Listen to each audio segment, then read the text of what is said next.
जनता की ओर से, कुशीनगर के जनप्रतिनिधियों की ओर से हृदय से धन्यवाद देता हूं, जिन्होंने ग्रामीण जीवन को और सुरक्षित बनाने के उद्देश्य से बीबीजी रामजी योजना हम सबको दिया है। यह योजना निश्चित तौर से ग्रामीण जीवन को सुगम और सुरक्षित बनाने में अपनी बेहतर भूमिका का निर्वहन करेगी। राजनीतिक लोगों के द्वारा इस योजना के बारे में जो भ्रम पैदा किया जा रहा है, मैं स्पष्ट करना चाहता हूं कि जब से देश आजाद हुआ है, ऐसी योजनाओं में आवश्यकता अनुसार समय समय पर चीजों को जोड़ करके बेहतर बनाने का प्रयास किया गया है, जो बहुत सारी योजनाओं के रूप में जाना गया।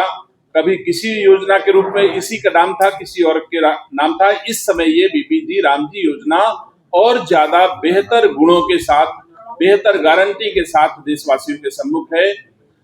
मुझे गर्व है कि गांव में पले बढ़े, गरीब लोगों के बीच में जन्मे और आज देश के लोगों के सुख देने वाले ऐसे पद पर हमारे देश के प्रधानमंत्री बैठे हैं, जहां हर गरीब के दुख दर्द को महसूस करते हुए योजनाएं संचालित कर रहे हैं। वैसे ही बीबीजी रामजी योजना, जो पहले मनरेगा हुआ करती थी, उससे बेहतर मनरेगा के स्थान पर यह योजना दी गई है। पहले 100 दिन की गारंटी होती थी, अब 125 दिन की गारंटी, गलत तो नहीं बोल गया, 125 दिन की गारंटी इस योजना में है। और अगर भुगतान विलंब से होगा तो यह अधिनियम हर अकुशल श्रमिक को बेरोजगारी भत्ता भी दिया जाएगा। और इसके द्वारा जो इंफ्रास्ट्रक्चर डेवलपमेंट के काम गांव में होंगे, वो परमानेंट, मतलब अस्थायी और अस्थायी दोनों रूप से इंफ्रास्ट्रक्चर डेवलप किए जा सकते हैं। जैसे गांव में दुकानें बना दी गई तो वो आय के साधन भी हो गए और रोजगार भी मिल गया। ऐसे ही बाढ़ नियंत्रण के उद्देश्य से अथवा कोई आपदा आती है तो आश्रय स्थल के रूप में हम उसका निर्माण कर सकते हैं। इस प्रकार बहुत सारी चीजें इस योजना को जोड़ करके देशवासियों के सम्मुख दिया गया है।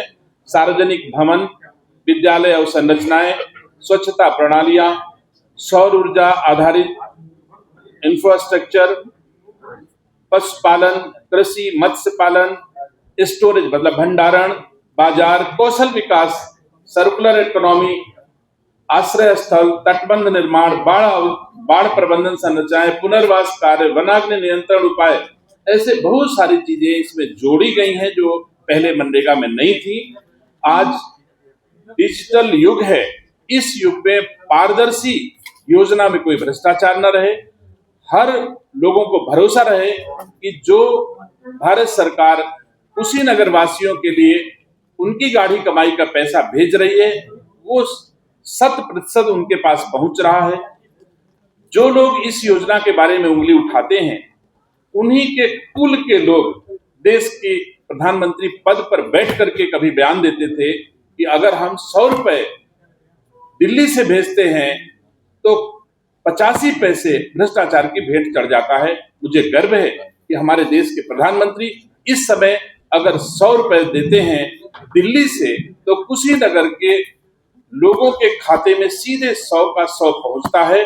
इसे और पारदर्शी बनाने के उद्देश्य से डिजिटल चीजों को भी इसमें जोड़ा गया है, उसका भी प्रावधान इसमें किया गया है। सर, अभी पहले मंत्री जी, कांग्रेस ने 2-3 विषयों पर सवाल उठाया है।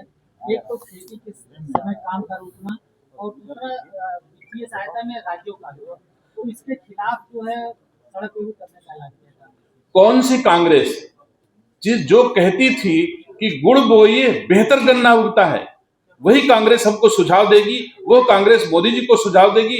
वो कांग्रेस कुशीनगर के जनप्रतिनिधियों को सुझाव देगी? मैं समझता हूं कांग्रेस से बहुत बेहतर अनुभव, योग्यता हमारी सरकारों के पास है। सर, अभी अब्बासुद्दीन ओवैसी ने कहा है कि